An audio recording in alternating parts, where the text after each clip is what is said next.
In the jungles of Egypt, there was a prince who grazed some goats and enjoyed the milk and fruits obtained from them.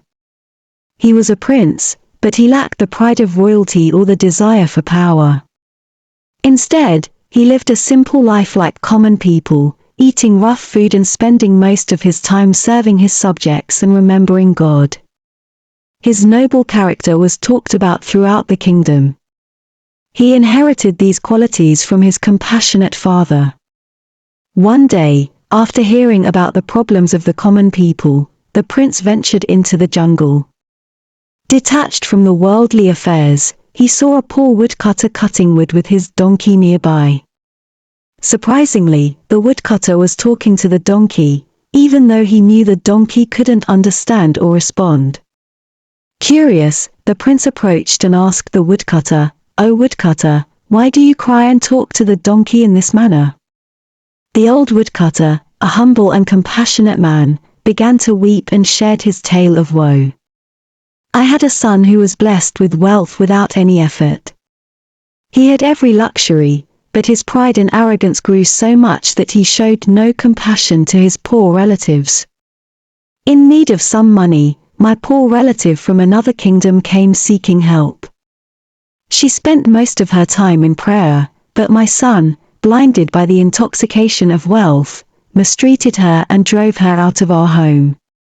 That very night, a fierce storm with lightning and heavy rain struck. My son, consumed by his arrogance, neglected to provide shelter to the poor woman. She struggled against the storm all night, attempting to survive. Sadly, by morning, she had succumbed to the elements, and my son's arrogance had caused her demise." Listening to this heartbreaking story, the prince's eyes welled up with tears. He spoke to the woodcutter, "O humble man, you have suffered a great tragedy. The path of righteousness is to remain silent in the face of evil, but my son did not prevent the wrongdoing. Now, I spend my days wandering in search of my poor relative, seeking forgiveness for my son's misdeeds." The woodcutter, deeply moved, began to cry again. The prince consoled him and said, "Seek forgiveness from God for your sins. He is merciful. If he forgives you, he may lead you to that unfortunate woman who could alleviate your pain. I will also seek forgiveness for my son's actions."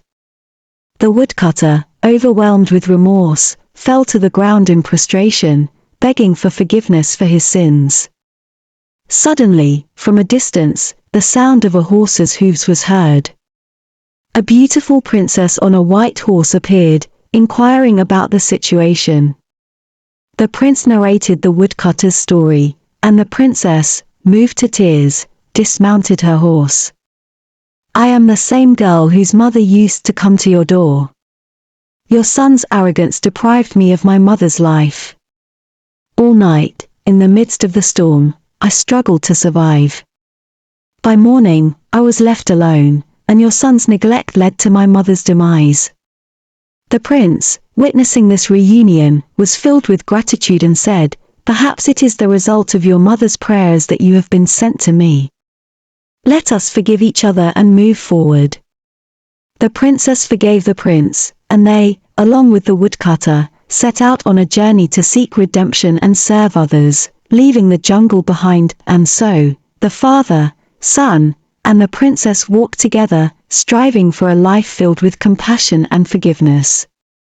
The once proud prince had learned the valuable lessons of humility and empathy, transforming into a wise and benevolent ruler.